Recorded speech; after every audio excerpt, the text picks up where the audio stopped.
Que bênção você estar aqui nessa noite de hoje. Você já deu um sorriso para quem está do seu lado. Se não fez isso, pelo amor de Deus, dê um sorriso, porque aqui é lugar de gente feliz e bem-sucedida, bonita. Nem que você profetize isso, você fala para o irmão que está do lado, você está bonito hoje. Obrigado, Marlon.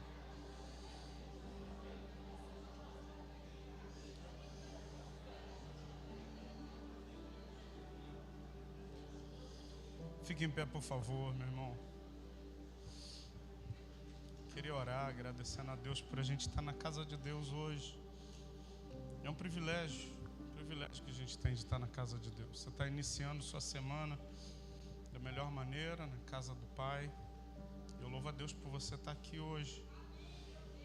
Nós vamos orar. O Davi está em casa, né? Nós oramos pelo Davi. O Davi está de alta em casa.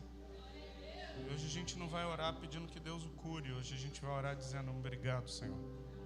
Porque nós somos muito bons para pedir: Deus faz isso, Deus faz aquilo, Deus faz aquilo outro. E Deus faz e a gente não volta para agradecer. Jesus certa vez contou uma parábola que 10 leprosos estavam distantes, sabe?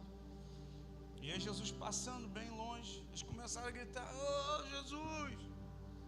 Ah, a gente está aqui." Tinha um lugar onde era lugar de descarte de lixo, era lá que os leprosos ficavam. Eles eram afastados da família.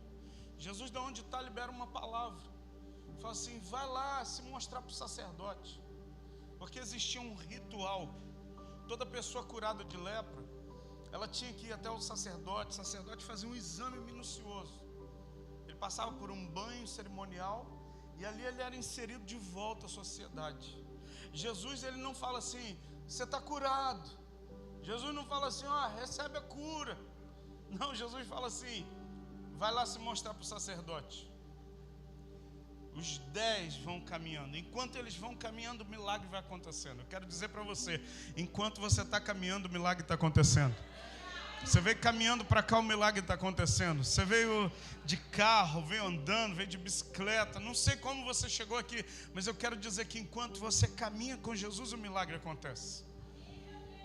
Os 10 ficam curados. Jesus fala: vai se mostrar para o sacerdote. Enquanto caminhavam, foram curados. Só voltou um cara. E o que voltou? Ele era, sabe o que? Samaritano. Ou seja, aquele cara era grato. Então vamos agradecer que o Davi está em casa. Pastor, eu ainda tenho uma necessidade de oração. Então você vai orar agradecendo já pelo milagre que já aconteceu. Você crê assim? Feche os teus olhos, estenda a sua mão. Obrigado, Pai. O Senhor ouviu nossas orações, nossas súplicas. O Senhor ouviu o nosso clamor e o Davi está em casa e nós glorificamos ao Senhor por isso. Que ele volte a pegar peso, volte a, ó Deus, se alimentar saudavelmente, volte às aulas, volte a brincar com os amigos e volte à casa de Deus. Nós agradecemos pela vida da Andressa que está aqui, passou momentos tão difíceis e a tua mão sustentou a tua filha. O Senhor sustentou Davi ali naquele leito de hospital. Ó Deus, e teus filhos estão com as mãos erguidas agora, alguns com os pedidos de oração. Alguns estão dizendo obrigado por algo que ainda não aconteceu. Mas o nome disso que a gente vai falar nessa noite chama fé. Ó Deus, e desperta-nos para viver em fé. Porque se vivermos em fé, vamos romper no sobrenatural. E vamos acessar aquilo que antes não conseguíamos acessar. Vamos acessar a cura, vamos acessar os milagres na nossa família, vamos acessar o milagre na vida financeira, vamos acessar o milagre na nossa casa. Deus, eu te peço nessa noite que haja um rompimento de fé na nossa vida e que a gente toque o sobrenatural de Deus. Eu oro e te agradeço por essa noite. Coloco cada irmão que ainda se encontra enfermo, mas nós já te agradecemos pela cura que vai chegar sobre eles. Agradecemos pela vida do Adrian, nós oramos pela manhã, ele já se alimentou. Nós agradecemos pela Márcia, nossa diaconisa. Ó Deus, nós declaramos desde já muito obrigado, porque a coluna está perfeita, a cartilagem está tudo refeito, Senhor. Nós já te agradecemos, Senhor. Muito obrigado, meu Deus. Eu já agradeço pela vida da minha mãe, que já foi curada dessa pneumonia. Deus, obrigado. Eu já te agradeço, ainda que eu não veja, mas eu já te agradeço assim, Senhor. Em nome de Jesus, o teu Filho, nós oramos e te agradecemos. Amém e amém. Se você crê, meu irmão, dê um glória a Deus o mais alto que você puder. Aplauda bem forte o nome de Jesus.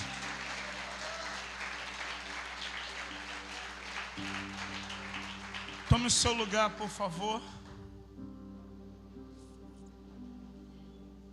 Assentado mesmo como a gente está, eu queria que você abrisse a sua Bíblia hoje, no livro de Números, capítulo de número 13. Números, número 13. Pela manhã tivemos o nosso primeiro culto, e que reunião abençoadíssima. Que culto maravilhoso. Uma palavra do coração de Deus para o nosso coração. Eu quero continuar nessa noite de hoje falando daquilo que nós introduzimos pela manhã. Pela manhã nós falamos sobre incredulidade. E o pessoal da mídia deu até um tema para a mensagem que eu não dei, né? Vocês são maravilhosos. Abandonando a incredulidade. Eu cheguei em casa, abri meu celular, aí apareceu para mim mensagem da Igreja da Aliança, abandonando a incredulidade, pastor Júnior Messou. Falei, caramba, eu preguei isso e nem sabia. Eles deram um tema para a mensagem. Eu quero agradecer a vocês. Se você quer ouvir a mensagem do culto da manhã, acesse lá no YouTube do canal da nossa igreja. Você vai ter a mensagem na íntegra lá. E assim, se você achar bom, compartilha com alguém. Se você também não achar bom, ora por mim e compartilha também. Amém? Mas alguma coisa lá vai prestar para a sua vida. Vamos lá. Números capítulo 13. A Bíblia está aberta? E o coração também está? Porque tem gente que abre a Bíblia e tranca o coração, irmão. Abre a Bíblia e aproveita e abre o coração também. Eu quero só dar uma pincelada aqui, para deixar você com um gosto na boca e você ir correndo para casa e acessar a mensagem do culto da manhã.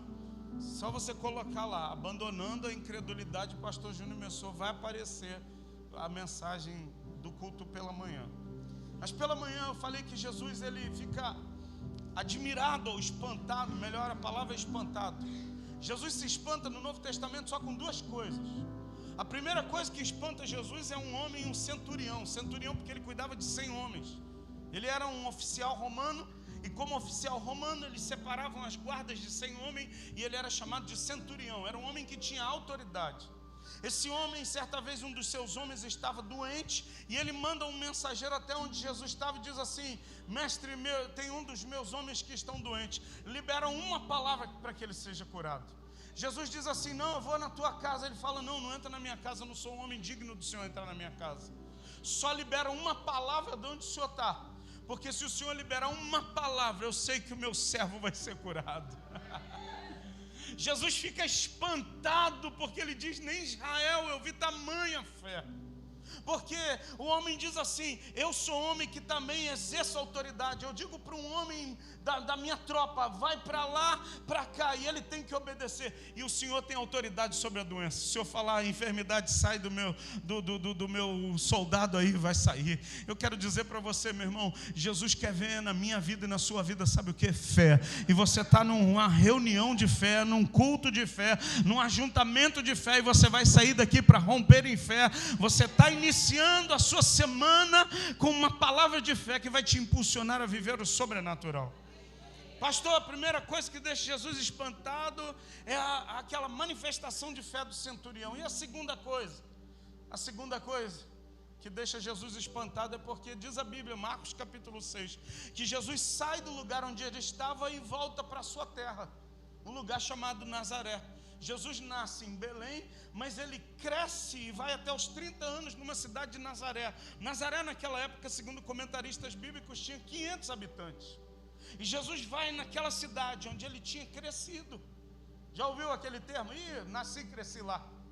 O pessoal está chamando hoje de quê? É o cria. Jesus volta para o Nazaré. E quando chega em Nazaré, as pessoas, era sábado, Jesus vai, todo sábado tinha reunião na sinagoga.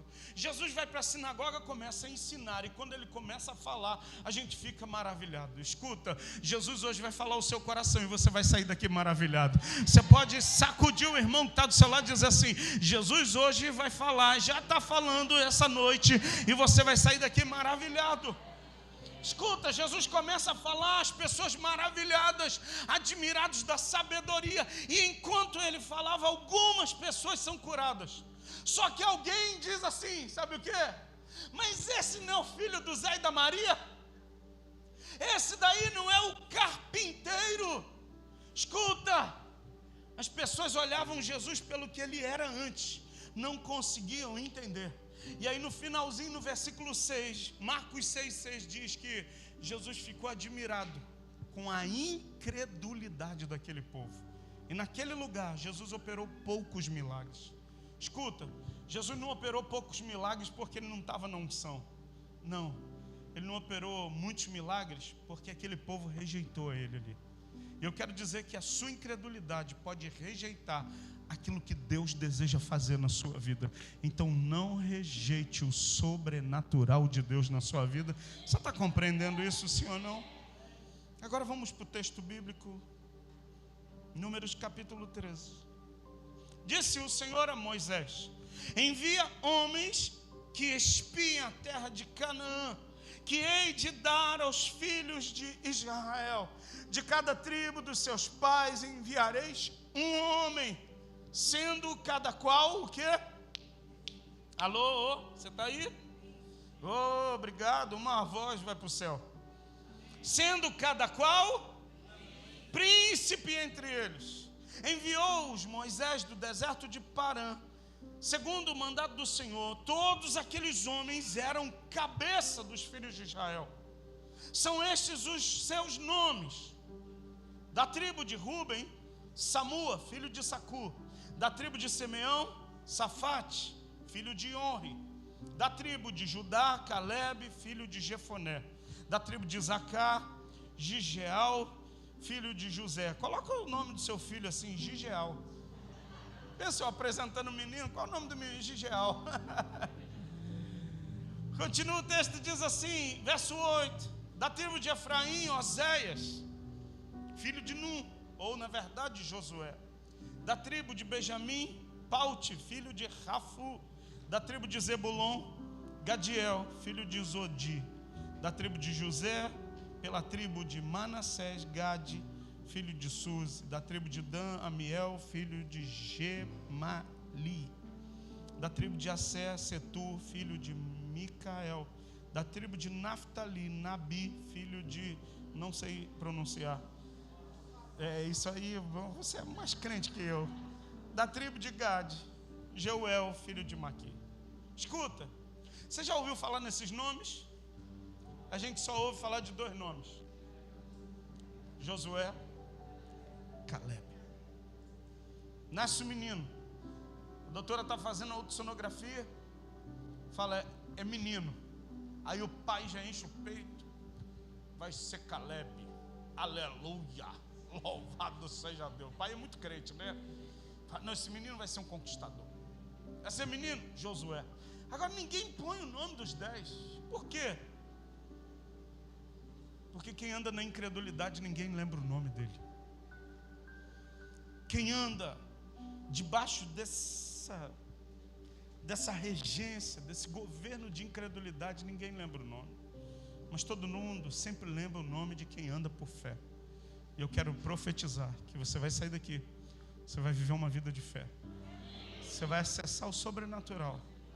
E você vai deixar marcas para a geração que vai vir após você. Escuta, meu pai foi um homem de tanta fé, irmão. Hoje eu fui na rua Manaus, a igreja que meu pai construiu do zero. Desci do carro e um irmão estava falando do senhor agora. Falei, falando do seu pai construiu isso tudo, pegou um terreno do zero. Escuta, meu pai já está morto há tanto tempo.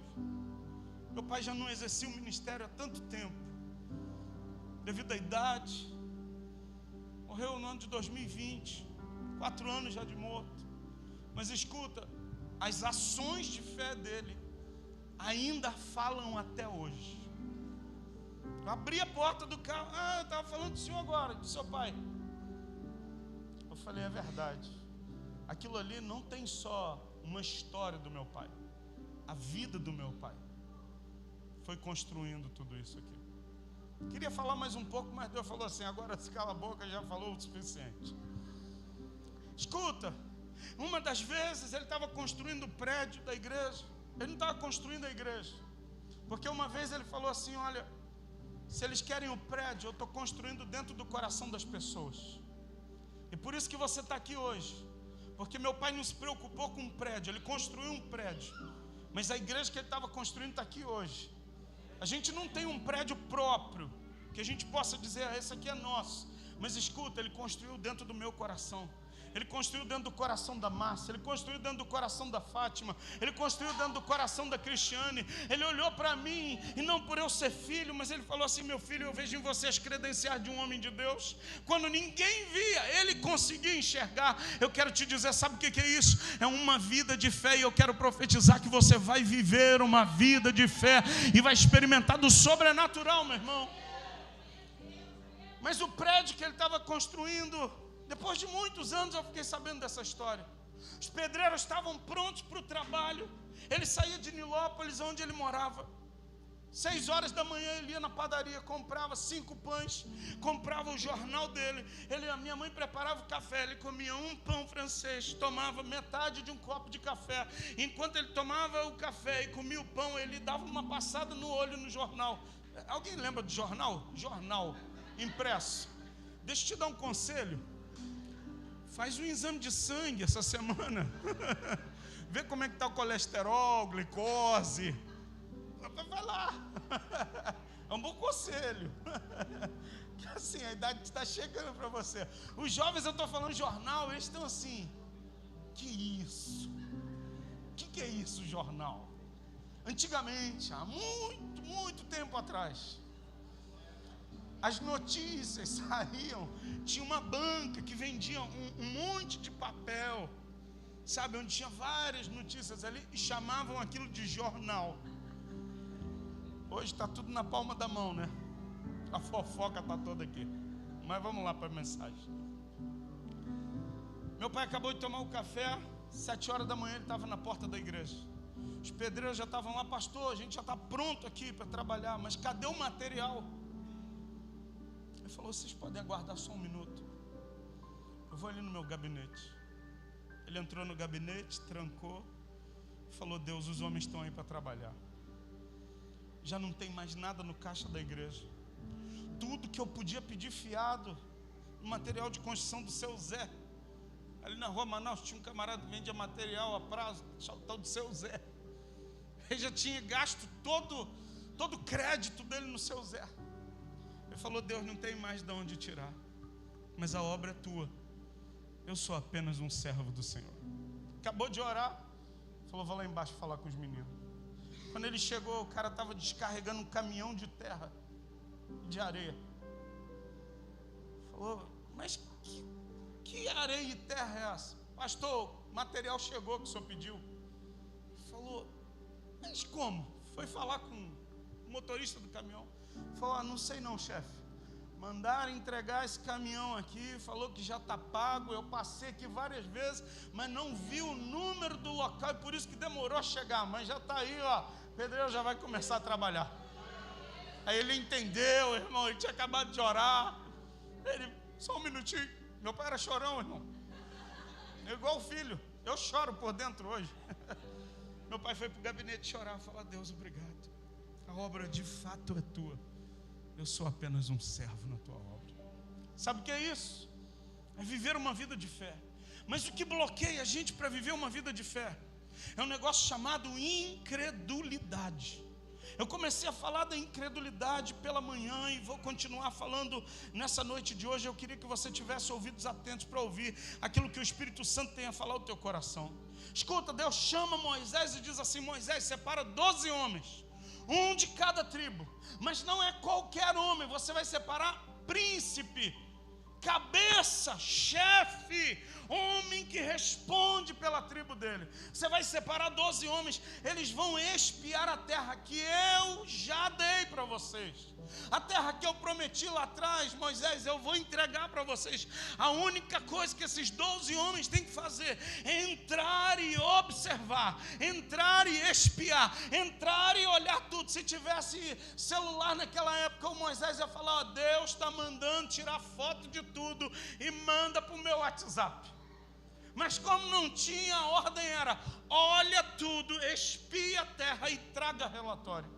Só que escuta, 10 homens tinham uma doença, um vírus mortal chamado incredulidade.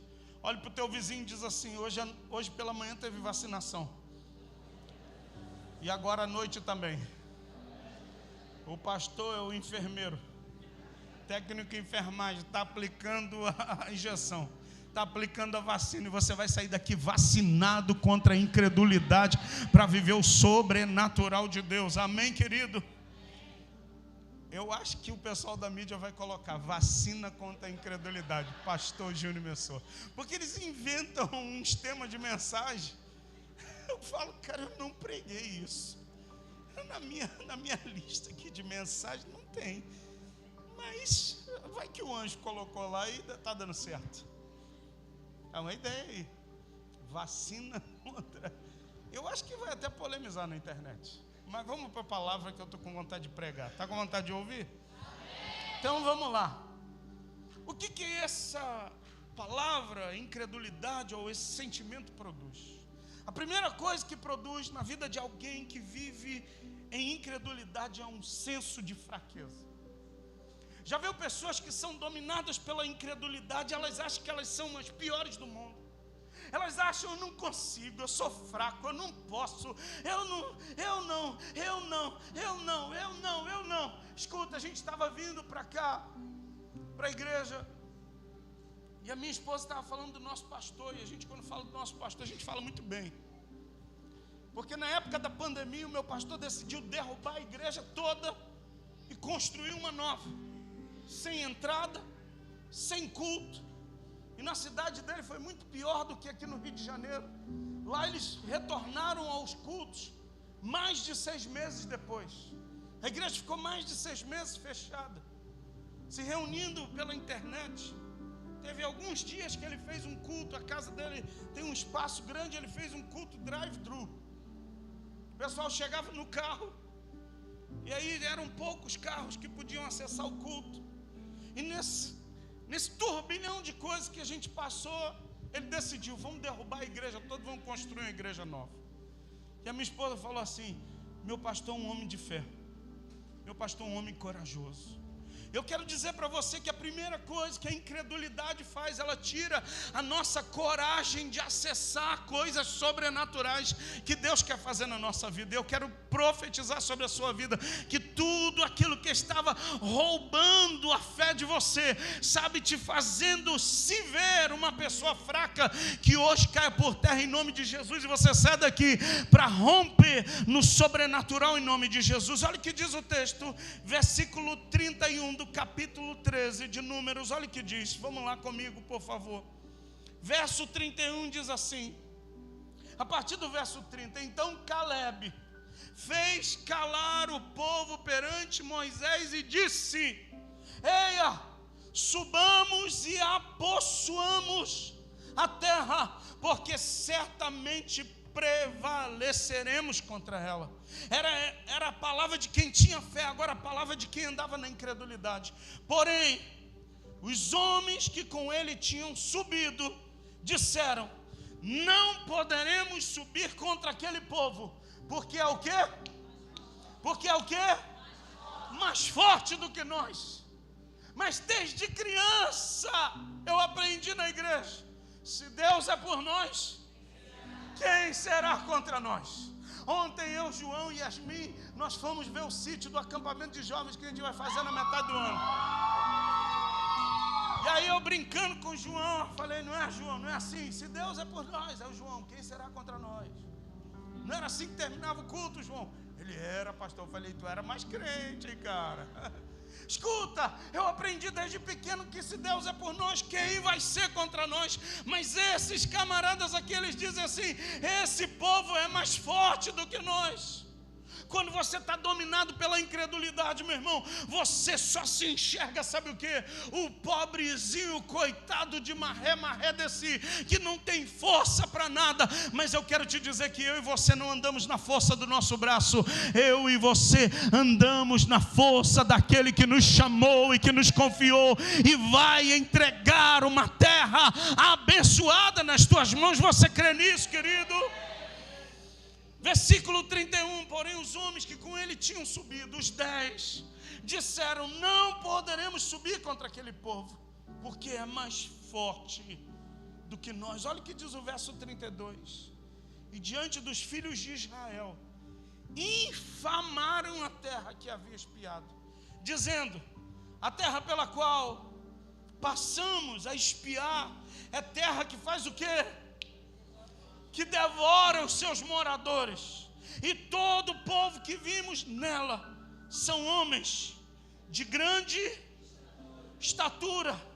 Escuta, primeira coisa que a incredulidade produz em nós é um senso de fraqueza. Você se sente sempre fraco, você se sente sempre diminuído, você se sente sempre inoperante, você se sente sempre incapaz de tudo. Fala em incapacidade.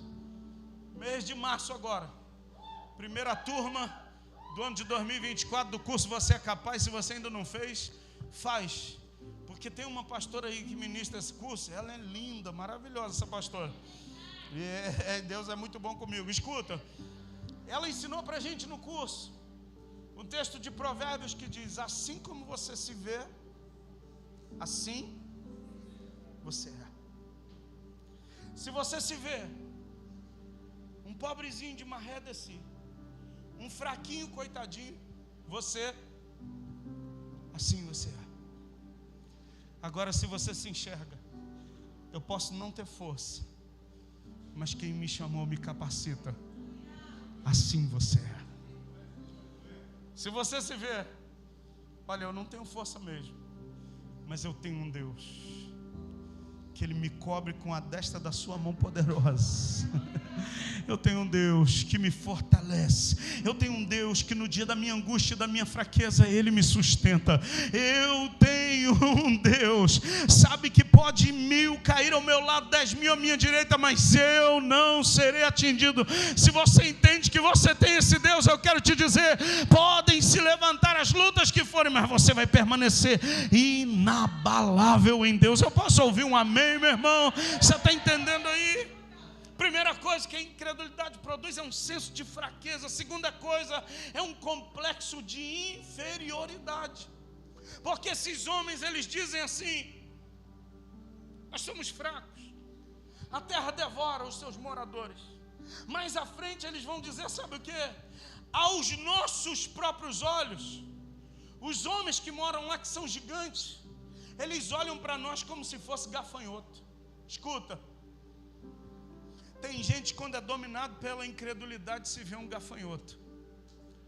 Tem gente que é pequenininho, mas quando é dominado por uma vida de fé, se vê um gigante. Você consegue entender isso, não? Agora deixa eu perguntar, como é que você está se enxergando? Como é que você tem visto as lutas que você tem passado? Como é que você tem visto os desafios da sua vida diária? Como você tem encarado a tua vida? Porque tem gente que se vê, eu sou um gafanhoto. Tem até o pessoal que diz pequeno gafanhoto. Escuta, você não é um pequeno gafanhoto. Você é filho amado do Pai.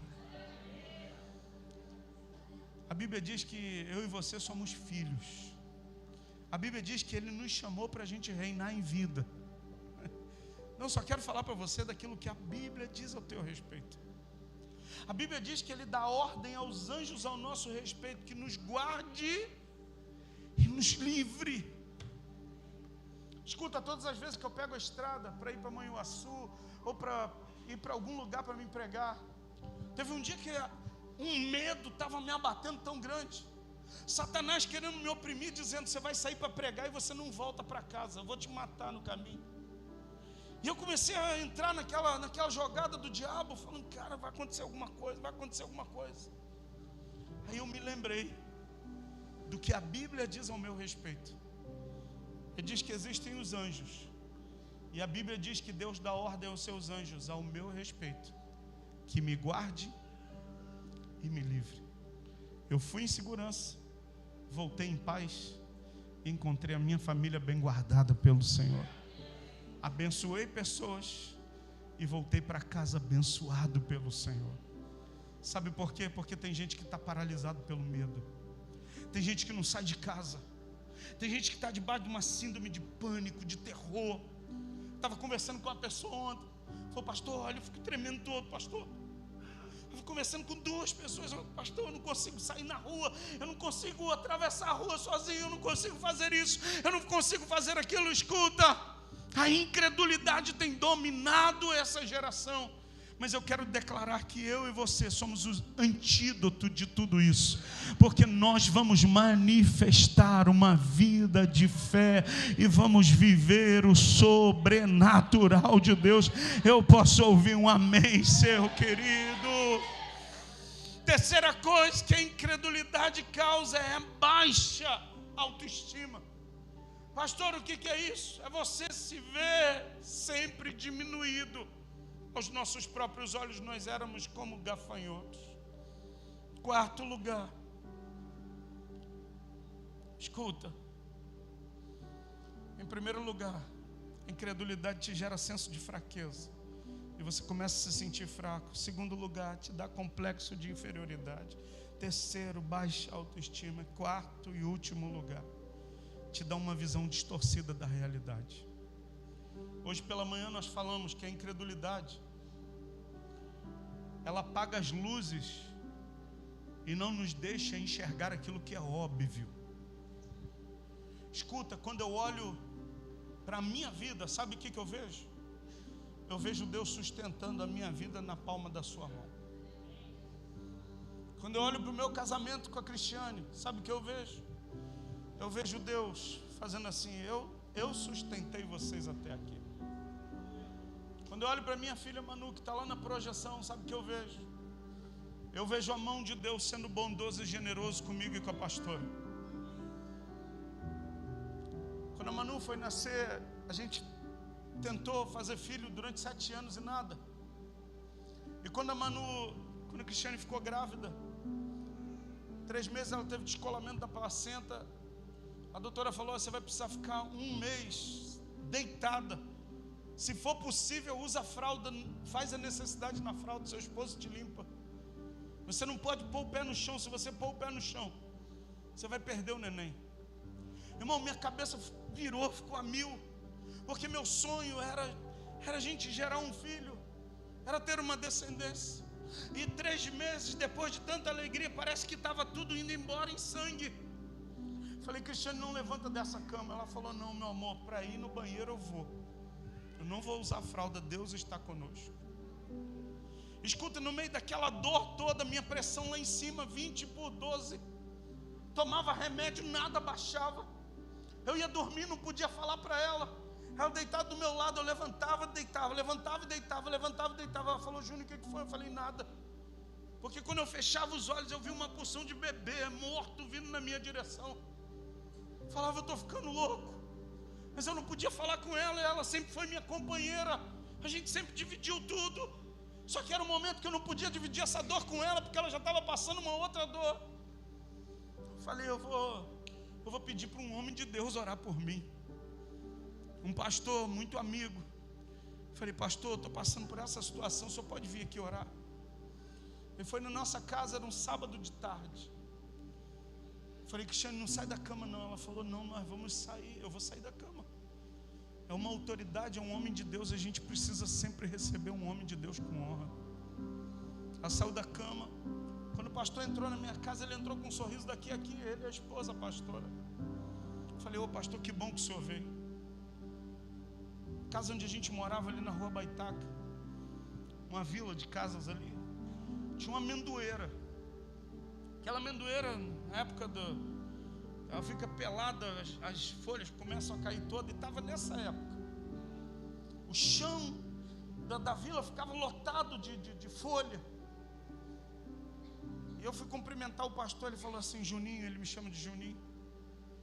Juninho, você viu o chão da vila? Eu falei: sim, senhor. Cheio de folha, né? Eu falei: sim. Ele falou: não caiu nenhuma sem a permissão de Deus. E eu quero te dizer, Júnior, desde a hora que eu coloquei o pé aqui dentro da sua casa, eu vejo a mão de Deus na barriga da Cris, e está segurando esse neném. A Cris não vai perder o neném. O neném está com 14 anos. E quando eu lembro disso, eu falo: Deus, o Senhor segurou a mão, e agora eu sento a mão no neném para corrigir o neném.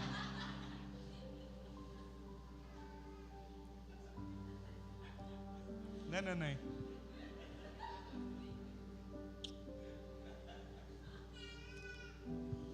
Sabe por quê?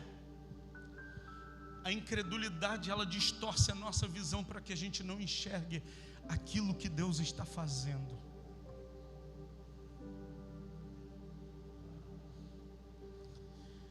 Escuta, eu acho que eu consegui vencer um pouco mais a incredulidade do meu coração. Você estava olhando para alguém que durante algum tempo duvidou muito. Eu não estou aqui para falar para você que eu sou um super-herói da fé. Eu estou aqui para falar para você que eu venci a incredulidade, e você também pode vencer. Porque às vezes a gente ouve pastores e, sabe, parece que eles nunca erram. Parece que eles são feitos de ferro, parece que eles são super-heróis. Só falta botar uma capa vermelha e dizer para o alto e avante. É assim que você enxerga um pastor. Mas escuta, nem sempre eu conseguia manifestar, sabe, uma vida de fé e tocar o sobrenatural. Por quê? Porque tinha algo que me bloqueava, era a incredulidade. À medida que eu dava um passo, Deus segurava a minha mão e falava: Júnior, eu estou com você. Passou os 3 meses, a gente voltou no médico. A médica falou: olha, o neném está saudável, vai nascer saudável e vai dar tudo certo, fica tranquilo, paizinho. Eu falei: amém. Aí eu entrei em outra crise. Manu já estava com 6 meses no ventre, entrou para 7. Eu falei: Cristiane, eu não tenho R$1 para comprar uma roupa para essa menina. Que pai falido que eu sou. Que pai ruim, eu não comprei nenhum. Tinha um pano que eu achava engraçado, não, coeiro. O que é coeiro? Até hoje eu não sei o que é. Eu sei que é um pano, irmão, que embala o neném. Falei: Cristiano, eu não tenho dinheiro para comprar um coeiro. Que pai sem grana nenhuma. Aí juntei uns trocados, fui numa loja, irmão, eu comprei aquelas roupinhas, não sei o nome, a mais barata que tinha. Era o único dinheiro que eu tinha. Falei: Cristiano, essa roupa aqui é a roupa que eu vou chamar a roupa da honra. Mete essa roupa nessa criança pelo menos uma vez por semana, porque é a única roupa que eu comprei para minha filha. Eu não tinha grana, não tinha dinheiro para nada. A gente lutando na casa de Deus para, sabe, a igreja romper. Escuta, um pastor foi convidado para pregar na nossa igreja. Aquele pastor não sabia falar o português direito. Ele falava para mim: a bênção de Deus está contigo, pastor Júnior. E parece que Deus usa umas coisas para confrontar a gente. Porque eu sempre, sabe, quando eu ouvia alguém falando português errado, aquilo para mim era ruim. E parece que Deus decidiu: eu vou usar esse cara que, assim, você olha para ele, você não vê nada maneiro. Eu vou usar ele para mostrar que eu sou Deus na sua vida. Irmão, ele pregou do jeito dele mais rude, mais rudimental, mais simples possível. Mas ele era um homem de Deus e eu respeitava. Quando acabou a mensagem, ele falou, botou a mão no meu ombro e falou assim: pastor Júnior, homem de Deus. Eu falei: aleluia. Ele falou: pastor Júnior, Deus manda lhe dizer que não vai faltar nada para essa criança que está sendo gerada no ventre. Essa semana o Senhor falou que o senhor era falido porque o senhor não podia dar nada para essa criança. Mas Deus manda dizer que você é amado dele e não vai faltar nada para a menina. Amém. Amém. Aí Deus pegou o cara que falava o português errado para me botar desse tamanho, irmão, para eu ver que o meu português não vale de nada se não for a presença de Deus na vida. Falei, amém, pastor. Dá abraço, abraçou, foi embora. Naquela semana, irmão, ligaram para a pastora. Ô pastora, ia falar, pastor. Eu atendi. Opa, pastor, Deus tocou no nosso coração aqui, a gente abençoar a criança aí. O que está faltando? Eu falei, não está faltando nada não. É que me dá esse telefone, Júnior. Me dá esse telefone. Falei, Cristiane, não fala nada não. Ela falou, não estou falando nada, é a pessoa que está perguntando. Ela, está faltando isso, está faltando aquilo, está faltando aquilo, está faltando... Foi falando. Falei, Cristiane, que vergonha. Sabe o que Deus estava fazendo comigo? Além de incrédulo, orgulhoso. Deus tem um negócio. Já ouviu os irmãos falando do amassar o barro? Irmão, barrão aqui, irmão, Deus amassou. Me deixou no pó para botar na roda e fazer um vaso novo. A pessoa falou assim, olha, vem aqui para tal endereço e a gente vai junto, que eu vou passar o meu cartão. Pode comprar o que vocês quiserem. Irmão, chegamos na frente da loja, eu não tinha coragem de entrar. Cristiane, vamos, amor. Eu falei, não vou, não. Ele falou, vamos. Eu falei, Cristiane, maneira, vai devagar. Ela falou, amor, é Deus que está abençoando. E agora ela está no negócio que Deus pisca, irmão. Naquela época não tinha Pix. Se tivesse, era Pix que estava rolando. Irmão, ela entrou na loja. Eu falei, vai lá, meu amor, eu vou ficar aqui do lado de fora. Fiquei do lado de fora orando, falando, Senhor, eu sou muito ruim. Eu sou um pastor muito ruim, meu Deus, porque eu não acredito. E essa daí, feliz da vida dentro da loja, irmão. Quando eu abro o olho, está ela com uma bacia grande. Amor, Deus está abençoando. Querida, ela saiu com 2 carrinhos da loja, mas comprou tudo que tinha para comprar.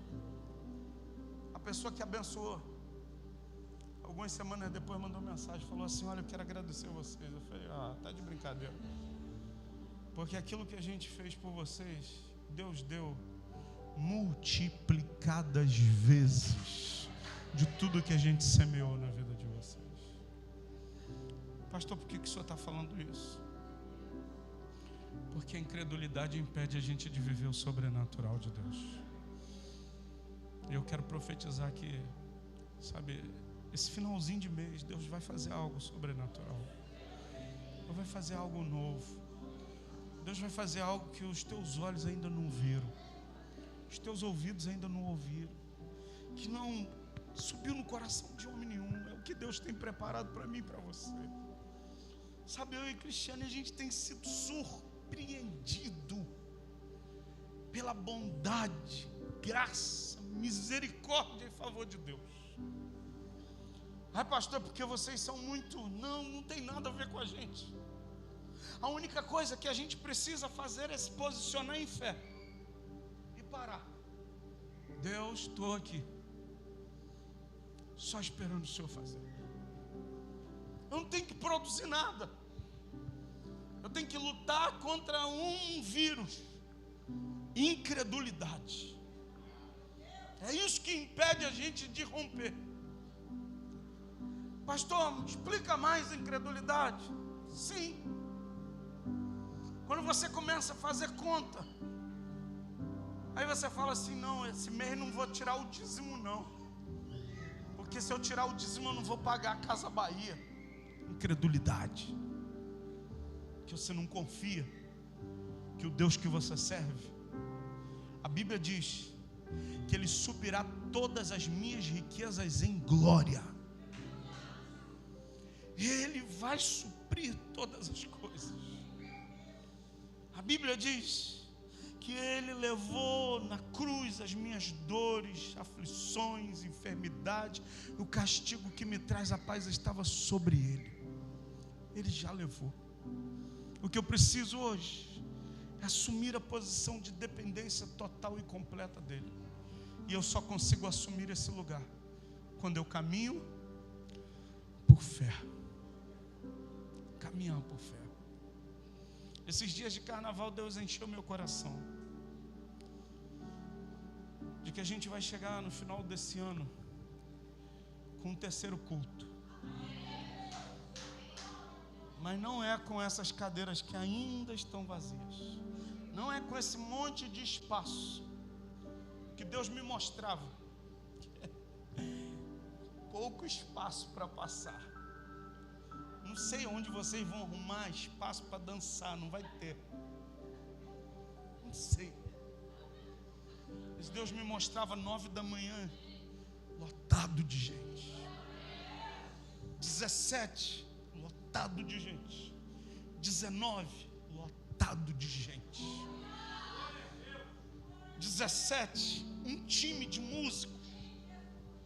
Aleluia. 19, outro time de músicos. Louvado seja Deus. Às 9, um time cantando. Às 19, outro time cantando. Às 9, um grupo de diáconos trabalhando. Às 17, outro grupo de diáconos trabalhando. É o que está fervendo aqui no meu coração. Por vista eu não vejo. Pela fé eu já toco isso. Pelas vistas eu vejo cadeiras vazias no domingo à noite. Pela fé eu vejo gente falando: eu só queria entrar no culto hoje. Você consegue entender isso? Mas enquanto eu sou dominado pela incredulidade, eu não vejo e nem toco nada. Quando eu começo a andar por fé, Ele só diz uma palavra para o Pedro: vem. Jesus hoje está dizendo uma palavra para mim e para você. Sabe o que? Vem. Desce do barco e vem. Você quer experimentar o impossível? Desce do barco e vem. Eu não sei que barco você está. O barco é o lugar do teu conforto. A onda está batendo, mas você acha que ali é o lugar que vai resolver os teus problemas. Eu quero te dizer, meu irmão, é a gente sair do barco e começar a andar na palavra dele. Ele me chamou, eu estou indo. Ele me convocou, eu estou indo. Eu ouvi ele me chamar, eu estou indo na direção dele.